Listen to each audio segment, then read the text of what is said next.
ദൃശ്യങ്ങൾ പകർത്തി അത് പങ്കുവെച്ച് മന്ത്രി തന്നെ അതിൽ ഇടപെടൽ നടത്തുന്ന സാഹചര്യമുണ്ടായ നസീം നമ്മളോടൊപ്പമുണ്ട്. നസീം തന്നെ പറയുന്നുണ്ടായിരുന്നു 5-6 മാസങ്ങൾക്ക് മുമ്പ് പകർത്തിയ ഒരു ദൃശ്യമാണെങ്കിലും മന്ത്രിയുടെ ഈ വീഡിയോ ശ്രദ്ധയിൽപ്പെട്ടതിന് പിന്നാലെയാണ് അത് പങ്കുവെക്കണം എന്ന് തോന്നിയത് എന്നുള്ളത്. സർക്കാർ ഒരു ഇനീഷ്യേറ്റീവ് എടുക്കുന്നു, അതുമായി ബന്ധപ്പെട്ട് വലിയ പ്രതികരണം ഉണ്ടാകുന്നു. പക്ഷേ നസീം ഇങ്ങനെ ഒരു കാര്യം ചെയ്യുമ്പോഴാണ് അതിന് കൂടുതൽ വലിയ തോതിൽ അത് പ്രാബല്യത്തിൽ വരികയും ഇങ്ങനെ ചെയ്യാമെന്നൊരു തോന്നലുണ്ടാവുകയും ചെയ്യുന്നത്. സ്വാഭാവികമായും അങ്ങനെ ഒരു തീരുമാനമെടുത്തതിലുള്ള അഭിനന്ദനം അറിയിക്കുകയും ചെയ്യുന്നു. ആളുകളൊക്കെ എങ്ങനെയാണ് പ്രതികരിക്കുന്നത്? നല്ല റെസ്പോൺസ് ആണ്. അത്യാവശ്യം എന്റെ ഇൻസ്റ്റാഗ്രാം വഴിയാണ് ഞാൻ ഈ പോസ്റ്റ് ഷെയർ ചെയ്തത്. സാറിന്റെ വീഡിയോ, രാജേഷ് സാറിന്റെ വീഡിയോ ഞാൻ ഇൻസ്റ്റാഗ്രാമിലാണ് കണ്ടിട്ടുണ്ടായിരുന്നത്. അങ്ങനെ എനിക്ക് അത്യാവശ്യം ഇൻസ്റ്റാഗ്രാമിൽ ഫോളോവേഴ്സ് ഉണ്ട്. അപ്പൊ ഞാൻ അങ്ങനെ സാറിനെ കൂടെ ടാഗ് ചെയ്തിട്ടാണ് ഞാൻ എന്റെ ആ ഒരു വീഡിയോ ഇട്ടത്. അപ്പൊ അതെനിക്ക് സാറിന്റെ ഭാഗത്ത് നിന്ന് തന്നെ നല്ല റെസ്പോൺസ് ആണ് കിട്ടിയത്. പിന്നെ ഗവൺമെന്റ് വളരെ നല്ല രീതിയിൽ തന്നെ ഒരു ഇനിഷ്യേറ്റീവ് എടുത്തായിരുന്നു. അപ്പം അങ്ങനെയാണ് ആ വീഡിയോ കയറി എന്താ പറയാ അത് ഉദ്യോഗസ്ഥരുടെ ഭാഗത്തു നിന്നുണ്ടായ നടപടി വരുന്നത്. പക്ഷെ അതിനകത്ത് എം.ജി. ശ്രീകുമാർ ആണ് ഇട്ടെന്നുള്ള കാര്യത്തിൽ ഒരു വ്യക്തതയില്ല. പക്ഷെ പുള്ളിയുടെ വീട്ടിൽ നിന്നാണ് ഇട്ടിരിക്കുന്നത്. അപ്പം ഇങ്ങനൊരു കാര്യം, അതായത് മെയിനായിട്ട് നമ്മുടെ ഒരു കൊച്ചി കായലിൽ ഇങ്ങനെ ഒരു സംഭവം ചെയ്യുമ്പോഴത്തേക്ക് അത് എന്തായാലും അത് അറിയിക്കണമെന്ന് എനിക്ക് തോന്നി. അങ്ങനെയാണ് ഞാൻ ആ പോസ്റ്റ് ഇട്ടത്.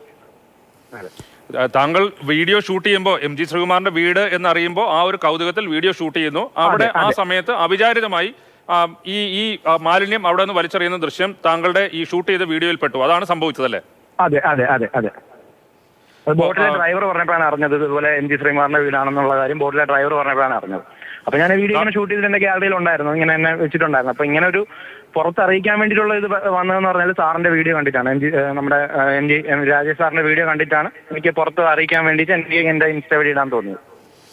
ഇതിപ്പോ ഈ ഗായകൻ എം.ജി. ശ്രീകുമാറിന്റെ വീട്ടിൽ നിന്ന് ഇത്തരത്തിൽ മാലിന്യം വലിച്ചെറിയുന്നതിന് ദൃശ്യം വന്നു. അത് താങ്കളുടെ വീഡിയോ ആയിട്ട് വരുന്നു.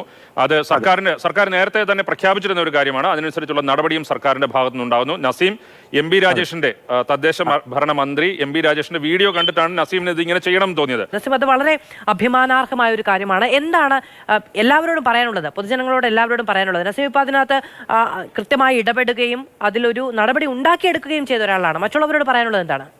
അതെ, എല്ലാവരും ഇങ്ങനെ തന്നെ മുന്നോട്ട് ഇനിഷ്യേറ്റീവ് എടുത്ത് വരിക. എന്നാൽ മാത്രമേ ബാക്കിയുള്ളവർക്ക് ഇടുമ്പോഴത്തേക്ക്, ഇനി അറിയുള്ള ആൾ വേസ്റ്റ് ഇടുമ്പോഴത്തേക്ക് അവർക്ക് അത് ചിന്തിക്കാൻ പറ്റും. ഇനിയിപ്പം ഇതിനകത്ത് ഇപ്പൊ എം.ജി. ശ്രീകുമാർ സാർ അല്ല ഈ വേസ്റ്റ് ഇട്ടിരിക്കുന്നത്. പക്ഷെ അദ്ദേഹത്തിന് ഇനി പറയാൻ പറ്റും, വേണമെങ്കിൽ അദ്ദേഹത്തിന് പറയാമായിരുന്നു ഇങ്ങനെ വേസ്റ്റുകളൊന്നും അതിനകത്ത് ഇങ്ങനെ ഇട്ടുകൂടാ എന്ന് പറയാമായിരുന്നു.